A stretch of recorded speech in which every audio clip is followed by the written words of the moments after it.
I want to welcome you guys to the day. Thank you so much for being here. And I have my first guest with us, Anne Maxwell, who's a licensed clinical social worker.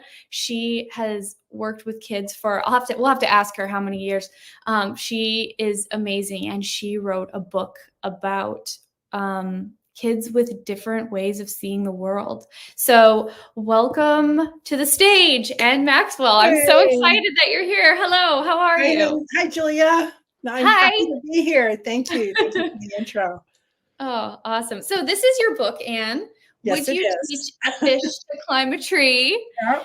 And this book has been very powerful for me in terms of it actually taught me, it's not just for kids, it's for big kids too.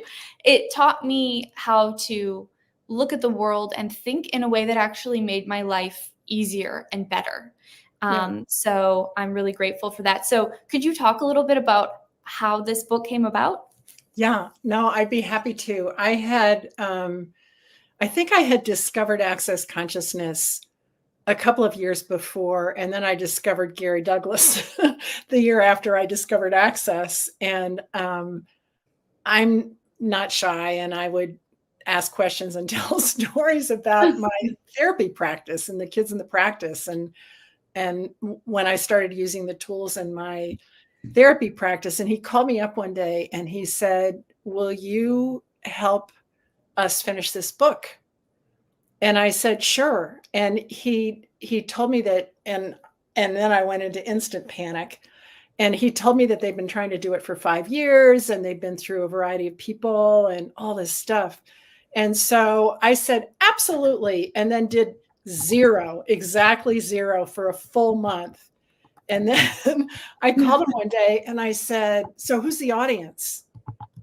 And he said, "Anybody who works with these kids, who has these kids, who is one of these kids.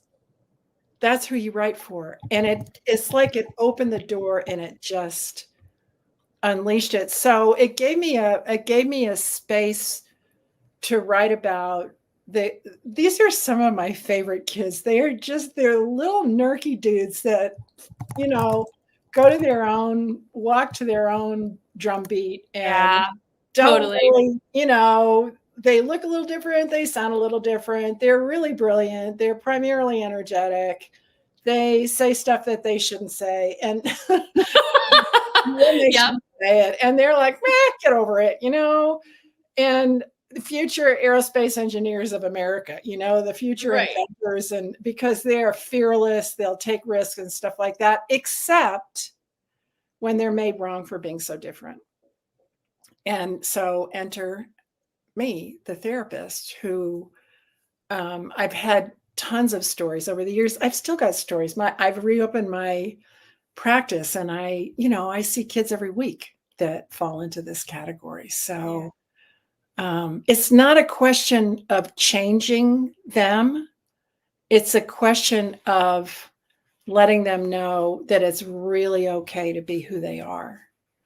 And then to give them tools so that they can navigate this world in a way that's easier on them and easier on everybody else around them. Because if it's easier on everybody else around them, then they spend less time in the principal's office or up in their rooms in a timeout, So. Wow, that's great. I mean, and I mean, you have some incredible stories of different changes that you've seen in kids over the years. And, I also like to kind of, for a second, would like to take it and apply it to big kids who maybe don't have these adults, big kids who maybe don't even identify with having a learning disability or being different or being on the spectrum or anything like that, but maybe they are, or maybe they're different, or maybe they see the world different. I mean, I don't identify with, I mean, I guess I do now, but like, I didn't see myself as different. My whole life, I thought I was normal, And when I read this book, I went, wait a minute. I think like these kids think. I look at the world like these kids look at the world. And if I started using the things that you taught in the book, and everything got so much easier. Like, I love the part of the book where you talk about how there was a family, and that family couldn't, they had, it's been a while since I've read that was part it, of the the book. twins? Where they had the kids who they had trouble getting them ready for school in the morning, Yeah. and help them picture getting ready and being ready on time. Mm-hmm. And so one of the tools was put the picture in your kids' heads of having a peaceful morning, because this family's mornings were really difficult. The parents felt like they were always late, never on time. The kids wouldn't listen. They wouldn't, put their clothes on. They wouldn't brush their teeth. They wouldn't eat breakfast. And so one of the things that we talk about in the book is, put energetically, these kids talk in pictures. So put the picture of a smooth morning in their head, of putting your clothes on with ease, having your breakfast with ease, getting in the car on time, and just put that picture rather than telling them what to do. Just give it to them energetically with a picture. And it changed the family's life. As soon as they learned to start putting the picture in their kids' heads, it's like the kids were peaceful, calm, and they got everything done. I mean, that's pure magic, and a totally different way of handling the situation than any other therapist or psychologist or anybody who works with families and kids. I've never heard of anything like that until I read this book. And so for me, that really helped. I started, like, I would get overwhelmed in the morning, and I would be like, okay, I'm going to put a picture in my head of peace and calm, and what am I going to do now? And what am I going to do next? And it totally chilled me out and took away that sense of anxiety. So that's the story that I wanted to tell, and about just, how different we are. So could you talk a little bit about the big kids, and sort of how do you know if you are different, and how this book can teach you something different is possible for you? So I think that story was actually a Gary story. Okay. And I approach it a little bit, I just want to say I approach it a little bit differently, rather than putting pictures in their heads, which is one way of doing it. It's just being the energy. And kids are like radio towers, and they know and reflect quicker than you can comprehend in your head what's actually going on. And it's really like what I love about applying these tools is that it's less that we do what we do. Oh, I'm going to do this, I'm going to do that, and it's going to create this result. It's all about who we're being when we do what we do. Right. And so when I am, I'm going to apply this tool, and I'm exaggerating. I'm not dissing you at all. I'm just exaggerating. I'm going to do this, and, blah, blah, blah. And which is different from getting a sense of, like, getting space between the molecules, when you wake up in the morning, instead of like, and the other thing is that kids the family comes to anticipate. It's almost like you talk about morning routine, or going to school, or getting to work, and that just brings up this incredible energy of conflict, chaos. Right. Because that's just what we expect. Right. And that's what everybody expects. And so the key to changing that is to being how you would like the home to be. And it's like doing the work on yourself. You have to do the work on yourself. And that's the thing about it. There are lots of tools in the book that we give to kids, and that I give to kids. So anyway, like that. So I'm sorry, I can't even remember what your question was. I don't know if I remember either, but I guess I was just really excited about how this book can be applied to big kids too. Big kids. That's right. So the first email that I got after the book was published was from a woman who said, Dear Anne, I am a 77-year-old fish, and I read the book from start to finish and cried all the way through. And I just wish it had been available to me and to my parents when I was growing up. And I cried and cried and cried. It never occurred to me. And it's,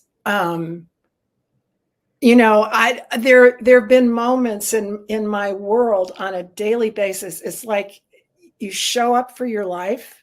You be who you are, you do what you do from that space, and the world presents stuff to you. So I was dancing for a couple of years, like a lot, and had a dance partner who's just a great guy. He could definitely be my son, maybe even my grandson, And he was dating living with this woman at the time, and I gave him a copy of the book because he's definitely one of us. And he was sitting at home, apparently, with a highlighter going through it. I never knew whether he picked it up or not, but this is the story, was highlighting it. And his girlfriend walked by and said, "Where'd you get that?"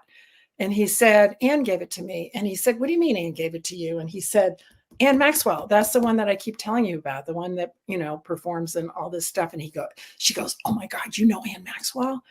And I met her at a dance competition later, and she said that as a teenager, she had been on multiple meds, and her dad found this book somewhere, and they read it together and took it to the psychiatrist. And the psychiatrist, they started applying a lot of the stuff in the book, and the psychiatrist helped her titrate off the meds, and she's been med-free since then. I mean, like, you can't make this stuff up,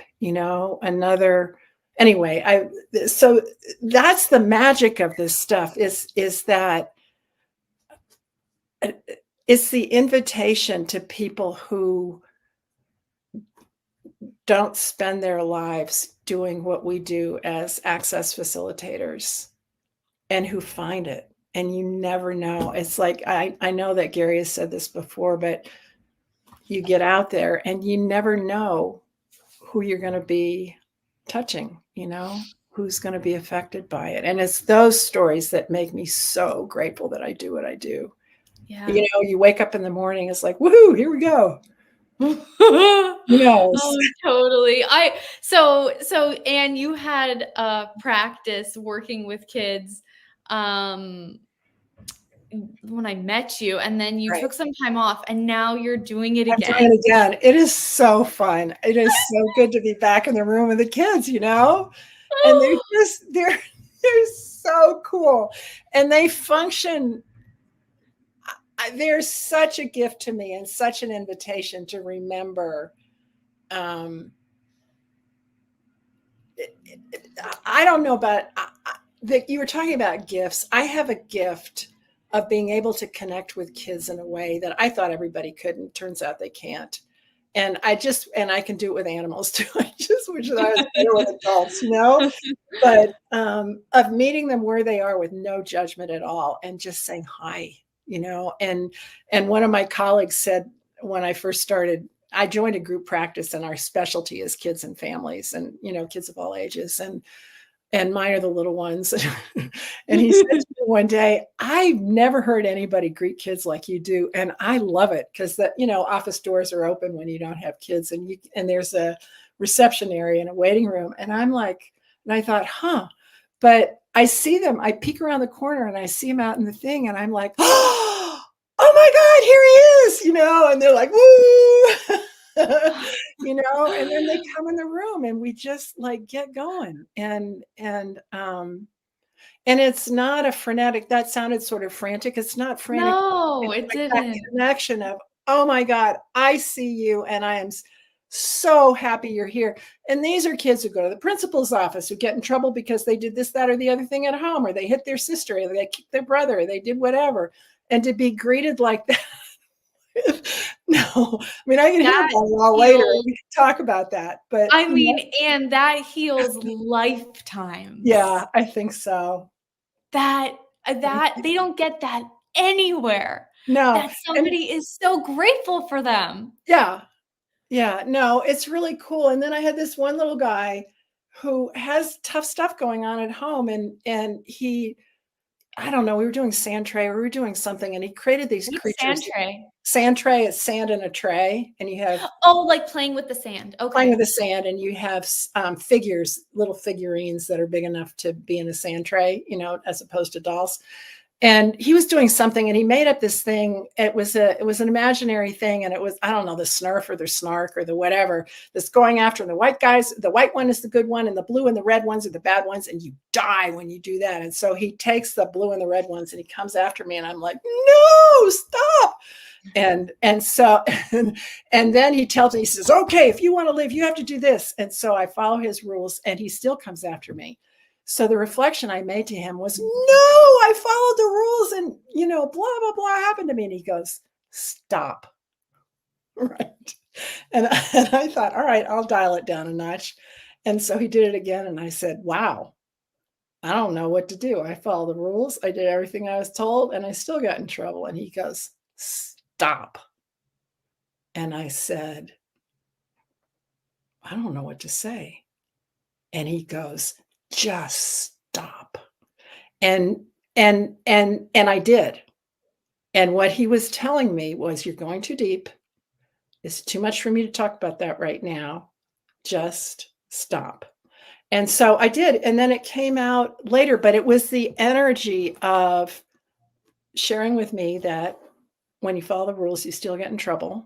Wow. And he just wanted me to know that. He didn't want me to dive in and explore or have a huge reaction, you know? So whatever it was that was going on inside of him was too much for him to tolerate me going after it, you know?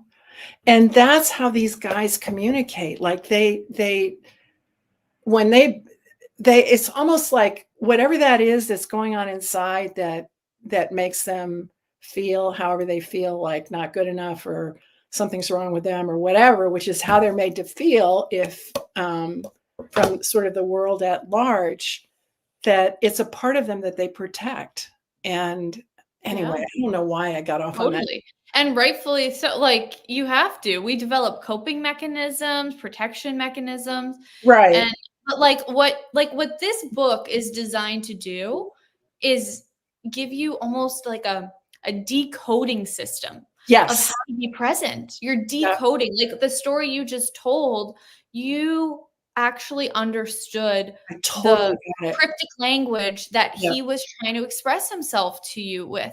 Yeah. And that is what we need. We all want to be seen and heard and understood and not made to go farther than we're willing to go. And so I apologized to him. I said, I'm really sorry.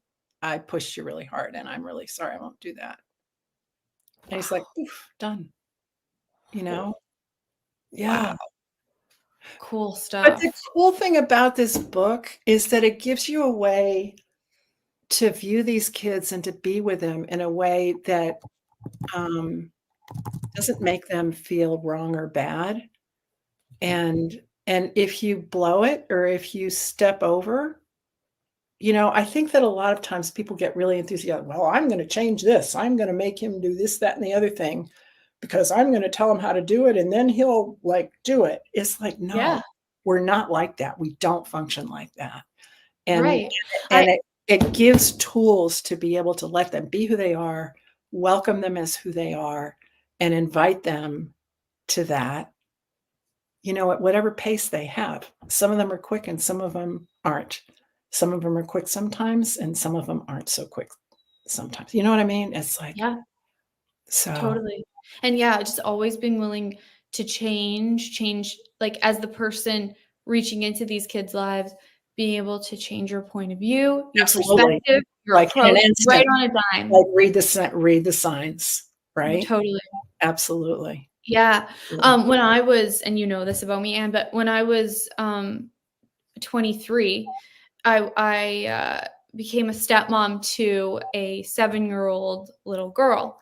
And now she's 15 and a half and has her driver's license, which oh my is God. I know. And you feel probably like you're 23 until you go in the mirror and you go, maybe not. Yeah, it's like, hey, wait a minute. I know. What happened? So and her mom passed away when she was 2 years old, and her and I are so similar, but we're also so different. And I love it because she actually shows me a whole different way of seeing the world and being in the world. And especially in those 12, 13, 14 years old, it could be really tough, step parenting her. And these tools helped me. The tools in Would You Teach a Fish to Climb a Tree helped me approach the situation differently Yeah. and not push her too hard, because Mhm. I would go, well, why are you bothered by that? You don't need to. I wouldn't be bothered by that. Why are you? What? That's not Right. actually allowance. That's not actually Right. awareness. That's not what she requires. And so it's like it looking at the world from her perspective and honoring her perspective is something that I really had to learn how to do. Yeah. And the book really helped me with that. A lot of these tools. The book is really, and I think so many of the Access books are really an invitation to the Mhm. reader to have a different perspective, like a different take, you know? And without dictating or mandating what that take needs to be. Oh, you're gonna move from this belief to this belief. No. It's an invitation to get, for you, the reader, to be more connected to who you really are, right? And to view these kids from that point of view, which is really different from I'm the rule maker and I'm the boss and I'm the this and I'm the that. No, those are just roles you take on, Exactly. right? And they invite people to be with each other in a different way. So Yeah, they really do. Wow. Um, so I just want to read a quote from the beginning of the book here. Um, Everybody is a genius, but if you judge a fish by its ability to climb a tree, it will live its whole life believing that it is stupid. And that's by Albert Einstein. yeah, yeah. And can you talk a little bit about that, Anne? Like Yeah, how to when I first picked up the manuscript, there was, I think that I don't know whether the quote was actually there or not, but I remember when I first fell for Gary Douglas, it was in the first level 3 class that I ever took from him, I get that. and he said, I must have asked him a question about these kids, and he said, "What if there's nothing wrong with them? What if they're just different?" And I remember sitting in my chair and crying and crying and crying because Whoa. nobody had ever, um it was such a kind way of viewing them without making them wrong, and it's something that I had known forever, and I got trained in all the behavior and cognitive kinds of therapies, and people were starting to branch out a little bit from that. Like, this was 15 years ago, Yeah, and, it's different. um, but so I don't, I can't tell you actually how we came to use that quote. I think the beginnings of it were already in one of the manuscripts that I inherited, um, and we just went for it. The thing that I love about there are all kinds of people who now use that quote in their work with in their work with kids with ADD, ADHD, OCD, and autism, but they always have pictures of a tree with a fish. And, I love this cover because this is one of those dudes, and he's being who he is, polite. And are you done yet? Can we move on? You know Totally. how they are, which is the essence of the invitation, that Yeah. he's being who he is, and it's really okay. And Yeah. this is how to help foster that, invite them, invite you, like all that kind of stuff. So Wow. Well, thank you so much for being on today, Anne. Thank I you mean, for having me. Oh, and I just found out it's been translated into Czech. So oh, yeah, it's available in English plus 6 other languages too, which is really cool. great. Yeah. So check it out. See if for those of you who have translation, we have it in 7 languages now. So Mhm. how does it get better than that? All right. Well, thank you so much, Anne. Thank you all. Have And fun today. I thank envy you. you. Yeah, these are some of my favorite people that are coming up, I know. I'm very lucky today. I get Life to talk to all changers. you cool people. Awesome. Thanks, hon. Awesome. Bye, Thanks, Anne. Julia. Bye. Bye.